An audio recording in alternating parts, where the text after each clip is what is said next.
Well, the truth is not because money day, not because the money is too much to throw around. No, but sometimes if you followed my history, you understand that this is also part of what I do. I don't think there's any producer that have produced a hit song for me that never gave a car. It's just part of me. I don't know how God designed it. And most of the boys around me, almost everybody got a car.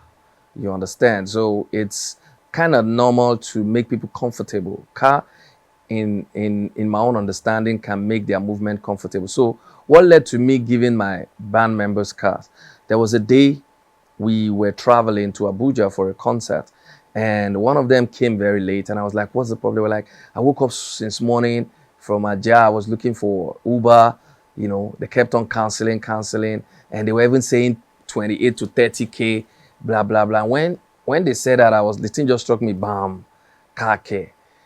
Okay, I started thinking about it. So there was this time in November, I was in America for a concert and a wedding. And after performing, they paid me and all that. I was like, oh, I think I need to just buy these guys cars. And that's how I started shopping for those cars. And I just got them those cars. And the car was supposed to be here early. It didn't come in early. It came in later. And I decided to celebrate. It came in December.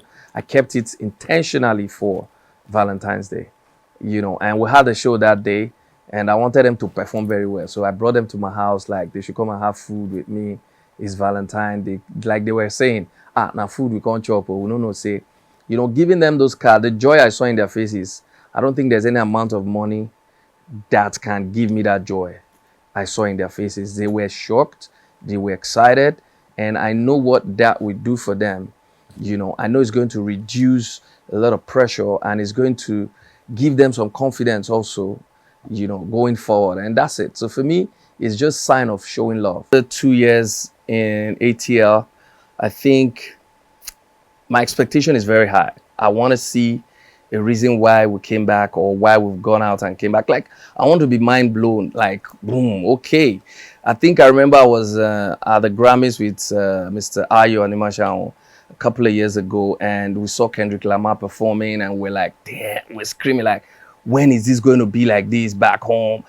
When will we reach like this?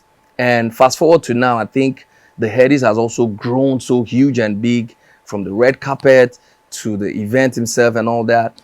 But I think I was at the Grammys a few weeks ago.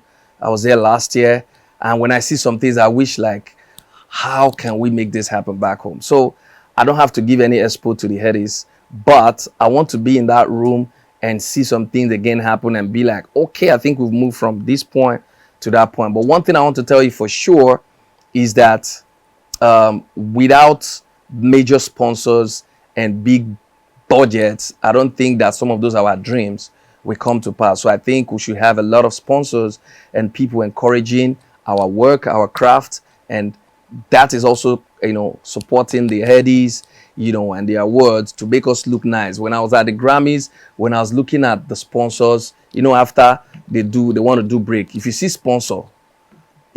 me, I saw sponsors, I was like, all these people, too many of them. So we can't compare the kind of bag they have to the bag we get here. Sometimes Mr. Ayo might even be using his money to run this. So, and you're expecting us to meet Grammy stand. Are you playing? Why are you playing? So let us come together, support the industry, give our best, and make sure that we get this. But regardless, my expectations are high. I'll sit down in that room that day like an OG and still stay and see. I'll be calculating the good and the bad ones.